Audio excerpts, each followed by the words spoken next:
नमस्ते, मेरा नाम तलहा है और मैं साझा में काम करता हूँ। आज हम विकासपुरी के स्कूल के दो एसएमसी मेंबर से चर्चा करेंगे, गजानन जी और बिहारी जी। चर्चा का विषय है एसएमसी का स्कूल पर प्रभाव। बच्चों से हमें किस तरह घर पे बात करनी चाहिए, उनकी किस तरह परवरिश करनी चाहिए और जो हमारे समाज में जटिल मुद्दे हैं, उन मुद्दों से बच्चों को किस तरह रूबरू किया जाए। तो अगले 20-25 मिनट तक हम हमारे एसएमसी मेंबर से इन्हीं मुद्दों पर बात करेंगे। चर्चा की शुरुआत में मैं आप लोगों से पूछती हूँ कि आप लोगों को एसएमसी से जुड़े हुए कितना समय हो गया है? गजानन जी, आपसे शुरू करते हैं। मेरा नाम गजानन चौधरी है। मेरी पोती इस स्कूल में चौथी क्लास में पढ़ रही है। आज हम आप लोगों के बीच में आज बैठ कर के साझा के विषय में जो यहाँ पर मेंबर का जो काम काज है उसके विषय में बोल रहा हूँ। जैसे हमको करीब करीब 3 साल से ऊपर हुए, जबकि यहाँ सोनिया प्रथम बार इसी स्कूल में प्रवेश की थी और शुरू किए थे। उसी टाइम मीटिंग बैठी थी यहाँ। उसमें जनरल बॉडी मीटिंग में हमको भी बुलाए गए। उसमें उपाध्यक्ष और अध्यक्ष सबका चुनाव हुआ। चुनते चुनते फिर हमको उपाध्यक्ष का पद भी यहाँ मिला है। तो उसी दिन से हम इसमें इंटरेस्ट ले रहे हैं और पहले भी इंटरेस्ट लेते थे। उसमें जो बात होती थी, जिस टाइम हमको बुलाए जाते थे उस टाइम हम आकर के इसमें अटेंड करते थे मीटिंग को। और जो हमको सुझाव था, पहले इस स्कूल में गेट पर विद्यार्थी लेट से आते थे, कोई 10 बजे, कोई 8 बजे, कोई 9 बजे। तो उसमें गेट पर भी हम लोग 2-3 महीने तक 8 बजे से 8:30 बजे तक की ड्यूटी दिए हैं। और उस ड्यूटी में बच्चे को और उसके पेरेंट्स को बताए गए, देखिए बच्चे को आप 8 बजे के 8:15 तक इन कर दीजिए, नहीं तो जो पढ़ाई होती है वो आपके बच्चे तक नहीं पहुंच पाएंगे। और बच्चे को साफ सुथरा करके वर्दी जो पहन के आते हैं उसमें प्रेस करके, जिससे ऐसा लगे कि बच्चे स्कूल जा रहे हैं और पढ़ने की अपेक्षा सुरक्षित हो रहा है। इस तरह 3 महीने तक हम लोग वहाँ ड्यूटी दिए गेट पर। कुछ दिन हम दिए, कुछ दिन ये दिए, कुछ दिन जो उसके मेंबर थे सब देते रह गए। फिर भी स्कूलों का सुधार बहुत हो गया। यहाँ पर जो है पढ़ाई भी कितने बार ऐसा हुआ कि आज आ गया चौथी क्लास का, या कल दूसरे महीना मीटिंग में तीसरी क्लास का, उसका भी वहाँ परीक्षा लिया गया, एग्जाम लिया गया। उसमें पेपर बांट के टाइम भी उसका लिमिट कर दिया गया। उस टाइम पर हम लोग उसका पेपर लिए तो किसी क्लास में जो मैडम जैसे पढ़ाती थी उस विद्यार्थी का उस क्लास का वैसा रिजल्ट था, तो किसी में कम था कि उसका भी सुधार हो गया। सब पढ़ाना लिखाना ठीक कर दिया है। इसी तरह हम लोग अभी तक चल रहे हैं। और जब भी बुलाते हैं तब हम आ जाते हैं। ये महात्मा जी ये भी हैं, ये भी हमारे साथ हमारे घर पर भी जाते रहते हैं। इसके साथ हम भी हैं और ये जब बुलाते हैं हमको तब आते ही रहते हैं। ये सब जी हमारा है अभी तक। जी, आपको कितना समय हो गया एसएमसी से जुड़े हुए? 2-3 साल तो हो ही गया। हाँ, जब से आए हैं तो स्कूल में भी काफ़ी सुधार है। ऐसे में पहले कंप्लेंट आती थी कि भाई टीचर पढ़ाते नहीं हैं, ये नहीं करते, वो नहीं करते। अब सारी चीज़ें अच्छी हुई हैं, पढ़ाई भी अच्छी हो रही है और देख रेख भी अच्छी ठीक ठाक हो रही है। गेट में भी अंदर भी, मतलब ये नहीं है कि कोई बच्चा यहाँ घूम रहा है या वहाँ घूम रहा है, ये चीज़ नहीं है। और बाकी मेंबर बने तो हमें 3 साल हो ही गया है, उसमें भी काफ़ी कुछ हमने भी सीखा है, ऐसा नहीं है, और कुछ बच्चों को भी सिखाया है। मेरा अगला सवाल ये होने वाला था, आप दोनों ने बोला कि स्कूल में बहुत बदलाव हो गया है और आप लोग 3 साल से करीब 3 साल और उससे ज़्यादा से जुड़े हुए हैं, तो घर पे इसका क्या प्रभाव हुआ है? आप लोग जो काम करते हैं इससे आपको कुछ मिला है और अपने बच्चों के साथ आपका कुछ रिश्ते में कुछ बदलाव आया है, उस बारे में आप क्या कहते हैं? एसएमसी से उसमें क्या बदलाव आया है? आपको लगता है कुछ आया है? जी हाँ, बहुत बदलाव आया है। जैसे कोई बच्चे माँ बाप अपने काम पर चले गए, बच्चे को स्कूल भेज दिए। अब बच्चे स्कूल तक पहुँच पाया कि नहीं पाया, रास्ता में कहीं पार्क में बैठ के खेल रहे हैं, तो उस पेरेंट्स के पास जा कर के हम लोग सबको बताए, देखो भाई इस बच्चे को जब आप स्कूल भेजते हो तो इसको जा कर के गेट के अंदर करवा के आओ।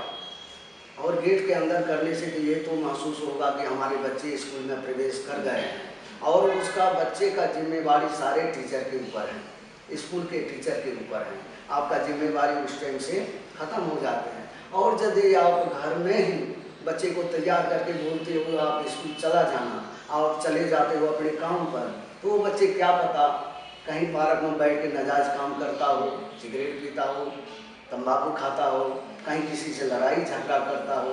ये सब चीज़ की सुधार हम लोग अपने मोहल्ले में जाके किए हैं, तो सारे बच्चे अभी सुरक्षित हो गए। उसके पेरेंट्स भी सब ला करके स्कूल पहुंचाते हैं बच्चे को, और जो टाइम लेट करता था वो टाइम भी सुधार बहुत हो गया है।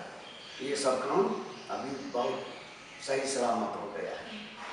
इस मीटिंग से, इस चीज़ से हम लोगों को बहुत फायदा हुआ है, और हमारे समाज में भी बहुत फायदा हो गया है। जी हाँ, ये सब हुआ है। आप तो गजानन जी ने बताया कि मोहल्ले में मतलब आप लोग ने साथ मिलकर बदलाव करने की कोशिश जी हाँ, की जी। पर आपने देखा है कि आप जिस तरह अपने बच्चों से बात करते हैं उसमें कुछ बदलाव आया है, या आपको कुछ सीखने को मिला है एसएमसी से कि मैं ये घर पे कर सकता हूँ अपने बच्चे के साथ? देखो, हमें भी यहाँ से बहुत कुछ सीखने को मिला है, तो उस चीज़ में हमने भी अपने घर में बच्चों से बहुत कुछ सीखा है और सिखाया भी है। क्योंकि वो बच्चों से भी सीखना पड़ता है तो सिखाना भी पड़ता है। तो हमारे बच्चों में भी काफ़ी बदलाव आया है, और पड़ोस में भी बच्चों को भी हमारे बच्चे भी समझाते हैं, हम लोग भी समझाते हैं कि अगर जैसे कोई नहीं आता है तो उनके पेरेंट्स को बोलते हैं कि भैया आप स्कूल जाएंगे बच्चे को छोड़ के, तो आते हैं और लेने भी आते हैं। ऐसा नहीं है कि खाली छोड़ गए और फिर हम लेने भी आते हैं। छुट्टी के टाइम पर देखो आप गेट के अंदर कितना भीड़ होता है, जब आते हैं कभी भीड़ हुई तो गेट पर जा तो कोई अंदर आ जाता है, कोई बच्चे बाहर निकल जाते हैं, तो कोई चले जाते हैं। और कई बच्चों के बारे में तो बच्चों को तो ऐसा कि अगर हम उनसे प्यार से बात करेंगे तो हमसे भी प्यार से बात करेंगे, जैसे उनको डांटेंगे या मारेंगे तो बात करेंगे। अच्छा, थोड़ा सा अगर और इस बारे में बता पाएँ कि जब आप गेट पर पहरेदारी देते थे और अभिभावकों को समझाते थे, तो उस समय आपको क्या कठिनाइयों का सामना करना पड़ा? लोगों ने कुछ अपशब्द कहे, कुछ बुरी बातें नहीं, कही? जैसे हम बोलते थे भाई साहब आप इतना लेट से आते हो क्यों, तो क्या हो गया, लेट आ गया तो ऐसे डर जाते थे, आपका क्या जाता है, पढ़ेगा मेरा बच्चा, नहीं पढ़ेगा मेरा बच्चा। हमने पढ़ेगा आपका बच्चा, नहीं पढ़ेगा, लेकिन आप टाइम से भेजने में क्या दिक्कत? 8 बजे का टाइम है तो आप 7 बजे जग जाइए और इनको तैयार करके भेजने का कोशिश कीजिए। इसमें आप ही का फायदा, हमारा तो नहीं है फायदा। हम कहेंगे आप बात नहीं मानिएगा, आप गुस्सा क्यों कर रहे हैं, तो नहीं देखो तो वो बच्चा लेट से, हम बोले वो आ रहा है, लेकिन आप अपना तो समझिए, उनका छोड़िए, मैं उनको भी मैं समझाऊंगा। गजानन जैसे आप बता रहे थे अभी शुरुआत में कई और अन्य अभिभावकों ने अपशब्द करेंगे आपसे बोला कि हमारा बच्चा है, तो समय के साथ लोगों की समझ में बदलाव आया? जी हाँ, बहुत बदलाव आ गया जी। बोले अब आप ही हैं, उस टाइम लड़ रहे थे हमसे, अब इतना बदलाव आ गया, आप भी टाइम से भेज रहे हैं, क्योंकि आप उस टाइम समझदारी नहीं था, अब समझदारी आ गया, इसलिए मैं भी भेज रहा हूँ। तो बदलाव कैसे में आया? समय के साथ ही आया, बट उसके लिए आपने कुछ प्रयास किए? जहाँ प्रयास किए, घर पर भी बोले बच्चा है, आप हम पर क्यों गुस्सा करते हैं, ये हमारा काम है, आप बच्चा तो आप ही का पढ़ रहा है ना, आप ही का सुधर रहा है ना, हमारा तो नहीं। आप भी टाइम से भेजिएगा। मान लीजिए टीचर जो कुछ पढ़ा रहे हैं, वो जो कुछ पढ़ा चुका है, अब बच्चा लेट आएगा तो वो शब्द को तो नहीं सुन पाया, बच्चे वो सुन नहीं पाया तो उसका असर तो उस पर होगा ही नहीं। इसलिए टाइम से भेजिएगा तो टीचर जो पढ़ाएंगे वो उसका असर तो होगा। जैसे कि टीचर विद्यार्थी हैं 25-30 जो भी क्लास में बैठता है, टीचर तो सबके लिए एक ही चीज़ बोर्ड पर लिखते हैं, लेकिन उसमें देखिए कितने विद्यार्थी उसको याद कर लेते हैं उसी टाइम, कितने आदमी उसको ध्यान में लाते हैं, कितने आदमी को पूछते हैं, कितने विद्यार्थी को वो पता नहीं क्या बोले मैडम जी, क्यों कि उसका ध्यान उस पर आकर्षित नहीं था, कहीं और भटक रहा था। इसलिए बच्चे को भी समझा बुझा करके उसके ध्यान को आकर्षित करो, बच्चे को समझाओ कि मैडम जो लिखते हैं बोर्ड पर पढ़ाते हैं उस पर ध्यान रखा करो, तब तो उसका असर होगा। यही सब बात समझाए तो बहुत पेरेंट्स को समझ में आ गया। आपने आपने मेंशन किया कि कुछ बच्चे नाजायज़ काम कर सकते हैं, जैसे सिगरेट पी रहा है पार्क में बैठ के या कुछ और ऐसा। तो जब माँ बाप को इसके बारे में पता चलता है तो आपके हिसाब से उन्हें क्या करना चाहिए? देखिए, उनको जब मेरे बच्चे या किसी का भी बच्चे पी रहे हैं सिगरेट या नाजायज़ कर रहे हैं, तो हमको भी मालूम है कि वो नाजायज़ कर रहा है। डायरेक्ट उन बच्चे पर बोलेंगे तो वो डट के बोल देगा, काहे कि उसका अभ्यास बना हुआ है, तो वो डट के बोलता है हाँ पिएंगे, आप क्या कर लीजिएगा। लेकिन उसको ऐसा नहीं करना है, उसको ऐसे समझाना है कि देखो इस गांव में या इस बस्ती में फलाना आदमी ने सिगरेट पी रहा था, उसको ऐसा बीमारी हो गया, वो ज़्यादा दिन टिका नहीं, वो बेचैन हो गया, उसके पास पैसे नहीं था कि उसका इलाज कर सकता था। इसलिए किसी को भी सिगरेट नहीं पीना चाहिए, इससे बहुत खराबी होता है। बैक डोर से कर सकते हैं, हम बच्चे को समझा सकते हैं, वो उस बात को समझ जाएंगे तो अपने आप छोड़ देंगे। और डायरेक्ट यदि हम बोलेंगे तू सिगरेट पीता है तो वो डट के बोलता है हम कल से पीने, तब तो और सामने में पीना शुरू कर देगा। इसलिए इस ढंग से समझाना है उसको, दूसरे ढंग से समझाना है कि वो, ताकि उसका भी मन समझ जाए हाँ मेरे पिताजी ने सही समझा रहा है, अब कल से हमको इस चीज़ को नहीं करना है, इस गलत काम को नहीं करना है।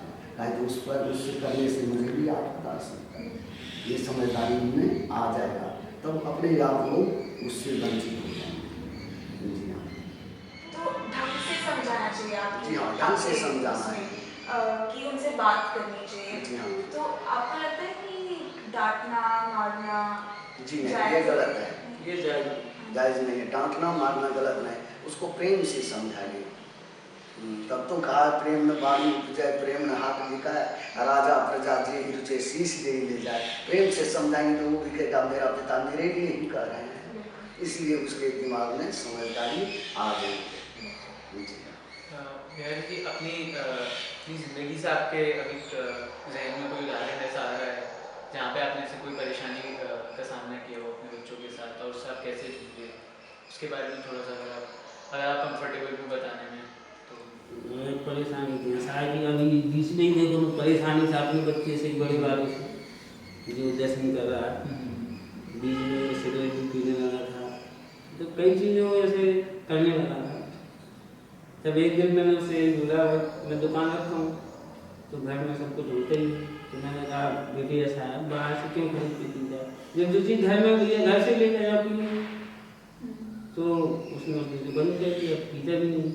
तो उसके समझ में आ गया कि मुझे उनको मालूम हो गया, तो मैंने उसको डांटा भी नहीं, मैंने मारा नहीं, तो उससे प्यार से बात की, उसकी समझ में आ गई वो उसने बंद कर दिया। बाकी तो अपना पढ़ भी रहा, थोड़ा सा काम भी सीख रहा, ये 4 व्हीलर का काम सीख रहा, तो पढ़ेगा साथ से कुछ करना भी तो हमारे पास इतना पैसा तो है नहीं जो भैया हम बैठ के खा सकें या खिला सकें, वो तो थोड़ा वो भी करेंगे हम भी करेंगे तभी जाके गुजारा होगा। घर पे तो आप लोगों की बात से जायज़ है कि पेरेंट्स को अपने बच्चों से बात करने की बहुत ज़रूरत है। हम आजकल आसपास देख रहे हैं कि हिंसा का माहौल बन गया है, और स्कूल में भी बच्चे अलग अलग तरह के बच्चों से मिलते हैं, अलग अलग धर्म के, जाति के, दूसरे की, और कुछ बच्चों के साथ दुर्व्यवहार ज़्यादा होता है।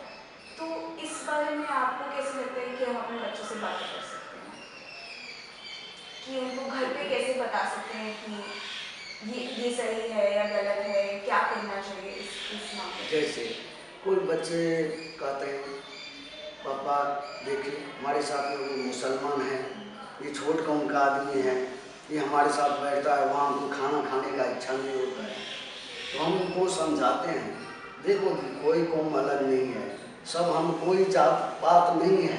काहे तो हम लोग जब पैदा लिए थे तो कोई जात पात नहीं था, सब एक समान पैदा हुए, और मृत्यु भी होता है तो एक ही तरह से होते, न कोई उसके साथ आता है न कोई जाता है। इस बीच का जो है जैसे कि हमारा जैसे हमको 5 उंगली है 20 उंगली है, क्या वो जो छोटी जात जिसको मानते हो तुम उसको क्या 25 है या 4 तो नहीं है, जितना हमको है उतना उसको भी है।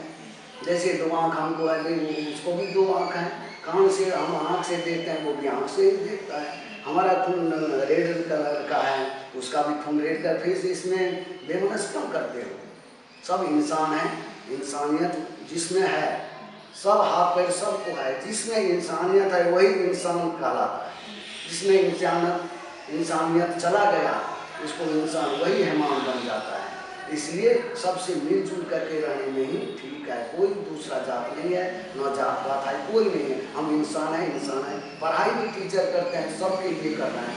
ये नहीं कि मुसलमान के लिए क अलग है और हिंदुओं के लिए क अलग है, ये नहीं है। सबके लिए क शब्द जो है, अक्षर जो है वो एक ही है। यही सब बात समझाते हैं, तब उनका भी तसल्ली होती है। इस तरह समझाते हैं उपमा दे के कि देखो मिलाओ तुम अपने खून को उसके खून को मिलाओ, एक ही है ना, तो फर्क क्या है? वो तो इधर आके अपना कोई दाढ़ी रख लिया, कोई दाढ़ी कटा लिया, ये सब तो इधर की बात होती है अपने समाज की। लेकिन ये सबको हटा करके ये मानो कि हम इंसान हैं और एक जगह बैठो, एक जगह खाओ पियो और प्रेम से रहा करो। जी हाँ, ऐसे समझाते हैं तब समझ जाता है। जब से थोड़ा टेक्नोलॉजी आई है, फ़ोन इतने आम हो गए हैं, मतलब बच्चों के पास फ़ोन होते हैं 6वीं 7वीं क्लास के, और अभी व्हाट्सएप के ज़रिए, सोशल मीडिया के ज़रिए बहुत सारी ऐसी गलत अफवाहें होती हैं जो फैलती हैं, जिसमें बहुत ऐसी दुर्व्यवहार वाली बातें होती हैं, झूठ होता है किसी कौम के खिलाफ या देश में जो चल रहा है उसके बारे में, या कोई भी मतलब जो चीज़ ऊपर से हानिकारक ना लगे लेकिन फिर भी वो हानिकारक होती है बच्चों के विकास के लिए। तो आप उस चीज़ से आप कैसे जुड़ेंगे बच्चों के साथ, या किस तरह बात करेंगे बच्चों के साथ? बिहारी जी, मैं चाहता हूँ आप थोड़ा सा इस पर बोलें। जैसे मैं तो ये चाहता हूँ कि जैसे कोई भी है, या जैसे हम सोच रहे हैं कि भाई आप अलग कौन के हम अलग हैं, ठीक है, तो हम ये नहीं चाहते ना, हम ये चाहते हैं कि हमारे बच्चे के लिए सोचें। हम तो सोचते हैं सभी लोग एक है तो एक ही चीज़, ऐसा तो है नहीं कि भैया आपकी तो अलग है हमारी अलग है, तो आप अलग खाते हो हम अलग खाते हैं। वो खाना भी आप नहीं खाते, वो ही नहीं खाते, लेकिन सिर्फ क्या है कि उसका तरीका आपका अलग है बनाने का, हमारा अलग है, खाना तो एक ही है। तो हम भी वही चाहते हैं कि जैसे हम रह रहे हैं वैसे ही हमारे बच्चे भी, मतलब आगे किसी से न कोई लड़ाई झगड़ा करें, न कौम के बारे में। अपने बच्चे से क्या आकांक्षा है आप लोग को? आपने बताया आपकी पोती अभी 4th स्टैंडर्ड में है, आपका बेटा 10th स्टैंडर्ड में है। आप क्या देखते हैं उनके भविष्य में, क्या कर रहे हैं वो बच्चे? वो पढ़ाई लिखाई में तो ठीक है, भविष्य आकांक्षा तो हमारा ये है कि वो पढ़ लिख करके कोई सर्विस करे तो हमें भी बुढ़ापा में सहारा बन जाए। जी हाँ, ऐसे हमारा ध्यान है। अब आगे परमात्मा जाने कैसे उस बच्ची को आगे ले जाते हैं। कृपा तो परमात्मा का ही होता है। तब ये भी कहते हैं अपना जो कर्तव्य है वो तो करना ही चाहिए। कर्तव्य फल तो परमात्मा देते हैं, लेकिन कर्म तो अपना खुद करना पड़ेगा। इसी आकांक्षा से हम उनको पढ़ा रहे हैं। आगे परमात्मा जाने जैसा भी हो हमारा आधार बन जाए। जैसे हमारा तो ऐसा है कि देखो हम तो जैसे ही अनपढ़ हैं, हम तो ज़्यादा पढ़े लिखे हैं, हम ये चाहते हैं भाई हमारे बच्चे पढ़े हैं, कोई अच्छा से काम करें, अच्छा से कोई जॉब लग जाए। हम कहें तो बस आगे ये ना बच्चे कहेंगे भैया आप तो पढ़े नहीं, हमें भी नहीं पढ़ाए। तो हम ये चाहते नहीं कि बच्चे हमारे साथ कैसे कहें कि भैया आप तो पढ़े नहीं ना हमें पढ़ाया, आपने जैसा हमें भी बना दिया, तो ये नहीं हम चाहते। और हमारा तो ये कि हम देखो नौकरी हमें करा नहीं पानी, क्योंकि उतने हमारे पास पैसे नहीं देने के लिए, तो नौकरी तो मिलनी नहीं है। क्योंकि मेरा भतीजा है वो B.Tech करा हुआ है, अभी आज तो उसकी कोई नौकरी नहीं है। जहाँ नौकरी के लिए जाते हैं पैसे मांगते हैं पहले, और उतना हमारे पास पैसा है नहीं कि वो दे सके और नौकरी करा सके। अब अभी जगह प्राइवेट जॉब पकड़ा है अभी डिस्ट्रिक्ट सेंटर में, तो इसीलिए मैंने उसका फोन भी जगह काम के लिए उसको बोला था अपनी बेटी को, तो जा रहा है रोज जा रहा है। ये कल का पेपर था तो कल नहीं गया, आज गया। हफ्ते में अब उसका भी पेपर है 16 तारीख का, तो कल भी गया। वैसे मैंने तो उससे बोला था कि भैया जब तक तेरे पेपर चल रहे हैं तो काम पे जाऊँगा। तो कह रहे थे पापा क्या करूँगे बैठे बैठे, मतलब समय पास नहीं होता है, तो उससे अच्छा अपने चले जाऊँगे, मतलब टाइम भी पास होगा और थोड़ा कुछ सीखने को भी मिलेगा। बस। तो आपका बेटा पढ़ाई के साथ काम कर रहा है? जी। अच्छा। काम तो अभी से किया है, ज़्यादा हफ्ता हुआ है। अच्छा। वैसे अभी तक मैंने काम उसे कराया ही नहीं। जब वैसे हर कोई सोचता है भाई छुट्टी में हमारे बच्चे काम कर ले 2 महीने 3 महीने, लेकिन मैंने अभी उससे आज तक काम कराया ही नहीं, क्योंकि इतना हम अपने खुद ही कमा लेते कि हमें जरूरत ही नहीं पड़ती बच्चों को कि भैया तुम कमाओ। वैसे आप बड़े बेटे की बात कर रहे थे, आपके 2 और बच्चे भी हैं, थोड़ा सा उनके बारे में भी बात कर लीजिए। अब अभी तो वो छोटे हैं, उनसे अब क्या उम्मीद अभी कर सकते हैं, अभी तो यही उम्मीद कर सकते हैं कि भैया अच्छा से पढ़ें, दिल लगाएं, और इससे ज़्यादा उम्मीद तो उनसे कोई की भी नहीं जा सकती, क्योंकि अभी एक 5-6 साल का, एक 4 साल के, उनसे अभी क्या उम्मीद कर सकते हैं। अभी तो उनसे यही उम्मीद कर सकते हैं कि भैया आप स्कूल जाइए, पढ़ो, अब आगे जब पढ़ जाएंगे तब उनसे कोई उम्मीद करेंगे। वैसे थोड़ा सा इस मुद्दे पे अगर आप टच कर सकें कि बच्चों के साथ जोर ज़बरदस्ती करने की जो समस्या रहती है कई परिवार में, उस पर आपके काफ़ी मतलब मजबूत विचार हैं, उसके बारे में थोड़ा सा। वैसे देखो बताऊँ आपसे, आज का ज़माना तो नहीं है बच्चों से जोर जबरदस्ती करने का, क्योंकि आज तुम जोर जबरदस्ती करो तो कल के दिन बच्चे आपको जवाब भी देने लगेंगे कि भैया हमको ऐसा नहीं करना, तो क्या करेंगे। इससे अच्छा जो काम प्यार से निकलता है भैया वो निकल जाए ज़्यादा अच्छा। और जहाँ जोर जबरदस्ती करने वाली बात होती है तो वहाँ जोर जबरदस्ती भी की जाती है, ऐसा नहीं। और तो हम तो यही चाहते हैं कि भैया जो प्यार से समझ जाएगा और जोर जबरदस्ती से नहीं समझेगा। तो आप और जो पेरेंट होते हैं, अभिभावक होते हैं, उनको इन चीज़ों बच्चों को लेकर क्या 2-3 सलाह ऐसी देंगे कि वो अपने जहन में ये चीज़ें रखें जब बच्चों से बात कर रहे हैं, उनको परवरिश कर रहे हैं उनकी। कुछ लोग ऐसे होते हैं उनको सारा दिन काम करना है, ठीक है, शाम को आके उनको पैक मारना है, और जब बंदा पैक मार लेगा तो ना तो बच्चों से बात ढंग से करेगा, किसी से बात करेगा ही नहीं, क्योंकि वो अपनी मस्ती में मस्त हो जाएगा, तो वो अपने बच्चों से क्या बात करेगा, क्या समझाएगा। और कई लोग ऐसे होते हैं लोग कि यार भैया घर में मचा झगड़ा, तो बच्चों को क्या समझाएंगे। तो वैसे हमारा तो यही उद्देश्य रहता है कि भाई जो कोई ये ज़्यादा चीज़ ना करे तो ज़्यादा बेहतर है, क्योंकि उससे बच्चों को भी फर्क पड़ता है, ऐसा नहीं है। आज हमें बैठ के घर में बैठ के पिएंगे, बच्चे देखेंगे, कल वो भी सोचेंगे कि भैया ये काम हमको भी करना चाहिए।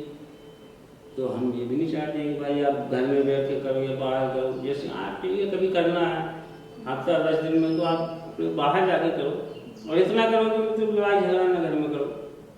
और जब ये चीज़ नहीं होगी तो बच्चों में भी कोई असर नहीं पड़ेगा, मतलब अच्छा ही असर पड़ेगा तुम पे।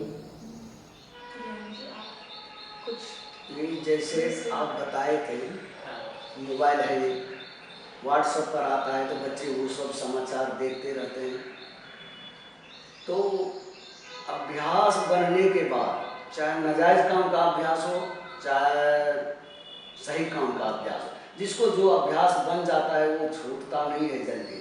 तो मोबाइल पर जो बच्चे देखते हैं तो हम उनको ऐसे समझाते हैं, देखो जी ये मोबाइल है, इसमें सही काम के लिए भी ये बना हुआ है और नाजायज़ काम भी है इसमें, लेकिन तुमको सही काम के लिए यूज करना है इसको। कैसे? जैसे एक तलवार है, एक तलवार है घर में रखा हुआ, वो किसी को हत्या कर भी सकता है, और जो हमको हत्या करने आएगा उसको भी बचाने से रोक सकता है, हमको हत्या करने से। जैसे एक राइफल है, वो कितने आदमी अपने घर में रखते हैं अपना रक्षा के लिए, और कितना आदमी रखते हैं दूसरे को मार करके उसका संपत्ति हड़पने के लिए। तो राइफल तो एक ही है, लेकिन उसका यूज करने का तरीका अलग अलग है। इसलिए ऐसा काम करो कि मोबाइल में जो नाजायज़ चीज़ आता है उसको तुम मत देखा करो। जो यूज करने का तरीका है, कहीं हम चले गए, अब तुमको पता करना है पापा है कहाँ, तो उनसे बात कर सकते, वो नाजायज़ हुआ। मोबाइल कोई ख़राब चीज़ नहीं है, लेकिन उसका यूज करने का तरीका खराब हो जाने से लोग कहता है मोबाइल बहुत ख़राब चीज़ है, ख़राब चीज़ नहीं है। इसी तरह उस बच्चे को समझाते हैं तो समझदारी में धीरे धीरे परिवर्तन हो जाता है, हो गया है। चीज़ों का इस्तेमाल और इस्तेमाल सही करना चाहिए, सही इस्तेमाल। चीज़ तो एक ही है, लेकिन इससे दोनों इस्तेमाल हो सकता है, नाजायज़ भी हो सकता है और जायज़ भी हो सकता है। हम अपनी चर्चा को यहाँ समाप्त करेंगे। बहुत बहुत शुक्रिया आप लोग का हमसे बात करने के लिए। मुझे आशा है कि आप लोगों के जवाबों से हम आप लोगों की बात दूसरे माता पिता तक पहुँचा सकेंगे और वो इससे काफ़ी कुछ सीख सकेंगे। शुक्रिया।